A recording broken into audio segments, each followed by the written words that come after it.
Okay, so this is Pea Ridge, turn 2, and I am playing the Union, and it's my turn to move on to the map. My opponent is my father, and he's got the CSA, and what you see here is his turn 1 and 2 column that's been marching onto the map. In this game, the Confederate player will have basically the bulk of his army entering the map from this point C and point D, while the Union will be coming in at A and B. We'll be fighting for these hexes. These are victory point hexes, so there's 2 here. This is in Leetown. Each is worth 35 apiece to the CSA and only 5 to the Union. This one's 50 to the CSA, 10 to the Union. And up here we've got the opposite of that, so it's 10 to the CSA, 50 to the Union. So Elkhorn Tavern will be a prize for me, but as you can see, it's a lot closer to him than me. My order of battle comes in a bit more staggered as well. So not only does he have the march on me, I am significantly farther behind. So I think he's going to be pretty well advanced by the time I get my forces assembled. There are a few strategic considerations here. So one is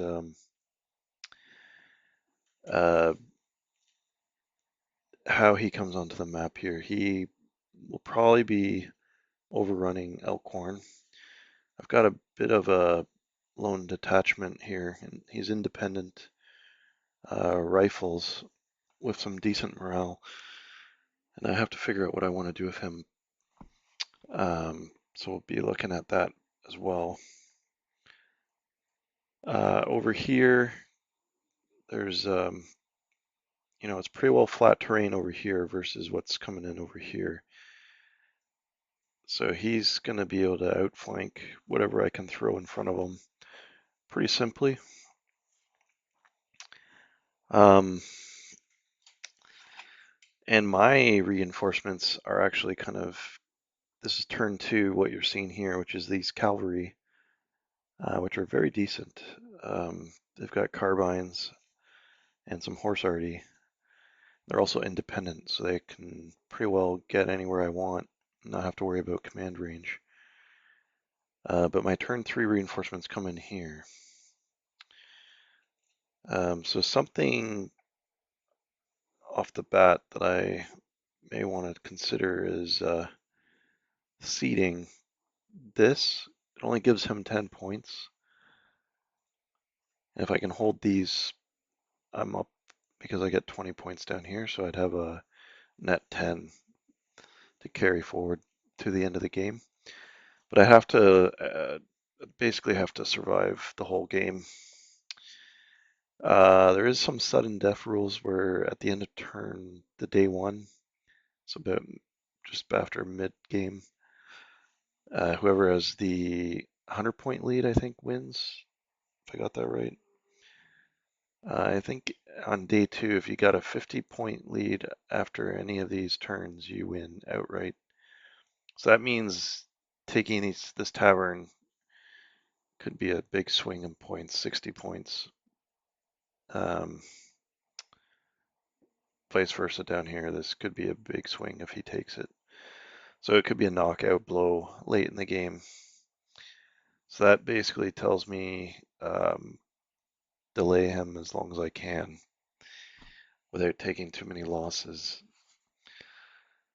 So anyway, in terms of defensive terrain, let's take a look at that.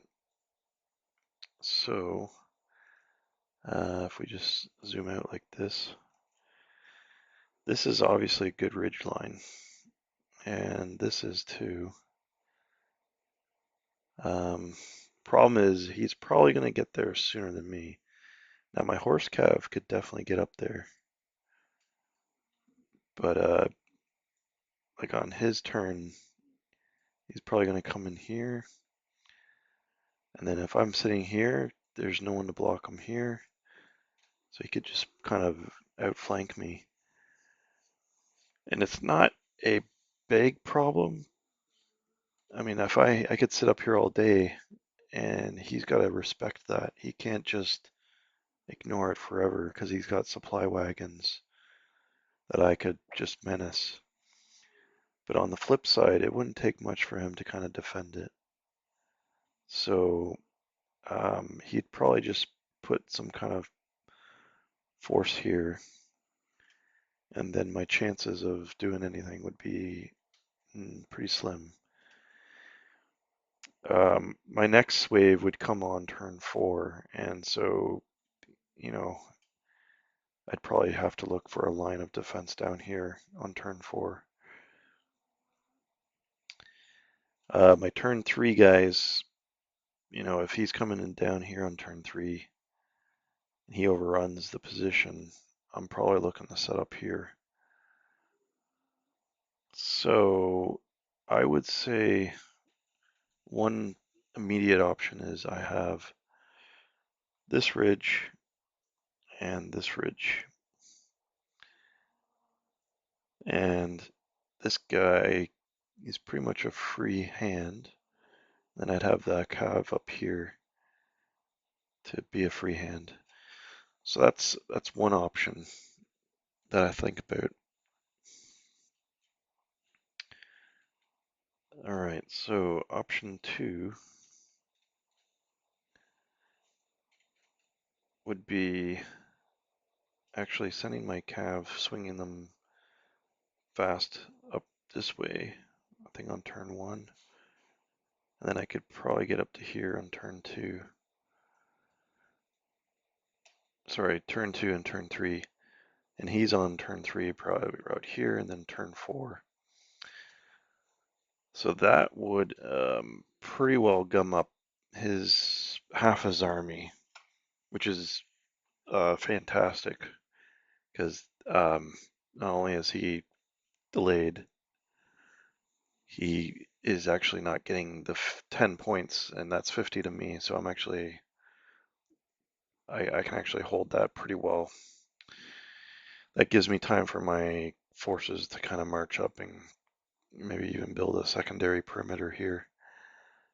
And then that would give me, and then this guy could probably swing in here. So I could bottle him up pretty tightly up here. That said, he's probably going to come in unchecked anyway, putting pressure down this road. There's a road here, here, and here.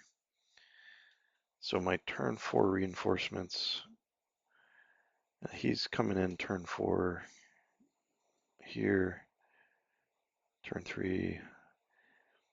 Yeah, he's pretty well at this ridge line on turn 4. Whereas I'm just entering the map. So, you know, if I'm here, it's pretty tight race to get to this line. I could probably make it happen. We'll see what happens, but he'd be breathing down my neck here. Yeah, so I'd have to kind of just hold that off for as long as I can. And I would be pretty well separated. I wouldn't be able to mutually reinforce. So I would basically be vulnerable to him flanking me. And I don't know if he'd go this way because that's out of his line of, or his command range. If he came in this way, he could probably swing his core this way, but we'll see.